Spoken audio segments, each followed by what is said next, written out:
महाराज जी, हाँ। मैं कैलिफोर्निया से आया हूँ। मैं वहाँ पर जो यूनिवर्सिटी है वहाँ पर मैं रिसर्च करता हूँ।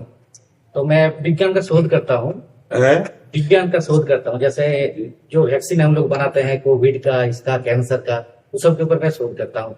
लेकिन रिसर्च में इतना टाइम चला जाता है कि मतलब भगवान के लिए कितना टाइम दे समझ में नहीं आता है। तो आपसे मार्गदर्शन चाहिए कि कैसे हम अपना दिनचर्या रखें। हाँ, हमने ये कई बार कहा, अगर आप ध्यान से सुना होता तो उत्तर मिल जाता कि जितने समय आप खाली हो उस समय तो नाम जप करो, और जिस समय आप किसी में प्रगाढ़ एकाग्रता करोगे, क्योंकि संसार का भी कार्य बिना एकाग्रता के पूर्ण नहीं होता है। तो जब आप प्रगाढ़ एकाग्रता करोगे तो उसमें फिर भूल जाओगे आप भगवान को। तो घंटा, 2 घंटा, 8 घंटा, 10 घंटा, इसके बाद जब आपका कार्य संपन्न या आप कार्य से निवृत्त हुए विश्राम के लिए, तो उस समय आप कि 8 घंटे का समय है, अमुक समय से अमुक समय तक, हे भगवान ये सृष्टि संबंधी आपकी सेवा थी, मैंने वो की और ये समय आपको समर्पित करता हूं।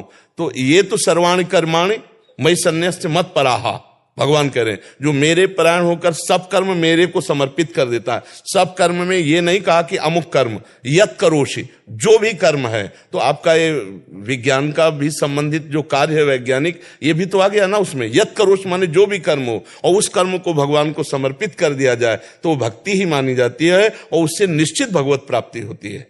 पर वो कर्म दूसरों को दुख देने वाला ना हो।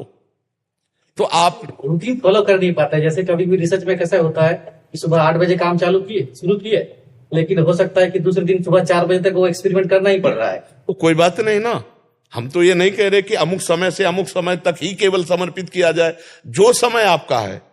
देखो, हम लोग थोड़ा अपनी कमजोरी नहीं जान पाते हैं। हम 2 डिपार्टमेंट कर दिए, एक संसार और एक भगवान। अगर आप भगवान के कार्य को सृष्टि संबंधी मान लें और जब तक होश रहे तब तक राधा राधा जपें, और जब एकाग्रता पूर्वक कार्य करें, वो कार्य समर्पित कर दें, तो आप घर बैठे महात्माओं मेरी बात मान लो, आप घर बैठे भक्त हो।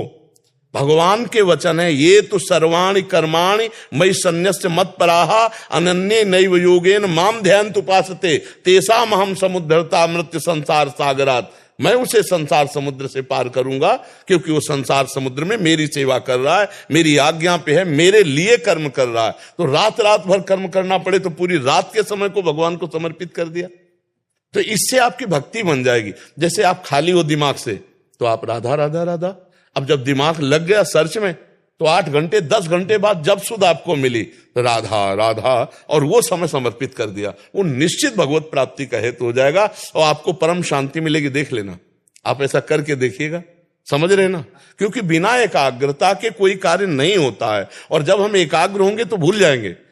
साधारण काम रसोई बनाना आप देख लो, छौंक लगानी है, अगर 1 सेकंड जीरा में चूक हो गई तो जल जाएगा, तो पूरी एकाग्रता उसी पे होगी, और एकाग्रता हुई तो नाम छूटा। तो हम भोग बना रहे ठाकुर जी का, क्योंकि ठाकुर जी ही पति पुत्र परिवार के रूप में हैं। हम सावधानी से एकाग्रता पूर्वक भोग बनाया और ठाकुर को अर्पित किया और परिवार को पाया, हमारा भजन हो गया। इस बात को समझना पड़ेगा कि संसार और भगवान 2 नहीं है, भगवान ही संसार के रूप में है, और वो कर्तव्य कर्म हमको भगवान की पूजा मिली है, उसे हम करें नाम जप करते हुए, जितना याद रहे। नहीं, हर कार्य को भगवान को समर्पित कर दे, वो भगवत प्राप्ति करा देगा, कोई समस्या नहीं लगेगी। लगती कोई समस्या? भारत एक्चुअली मन में एक जलन सी फील होती है कि हम, आपने 2 विभाग कर रखे ना, आपने 2 विभाग कर रखे हैं ना, ये संसार का कार्य है और ये भगवान का कार्य है। अगर उसे भी भगवान का, तो गोली चलाना भी भगवान का कार्य है। अर्जुन से गला काटने के लिए कह रहे कि ले युद्ध में कोई फूलों की वर्षा थोड़ी करनी है, अस्त्रों से गला काटना है। आप जलन मत करो, वो भगवान का ही कार्य है, ऐसा मानो आप।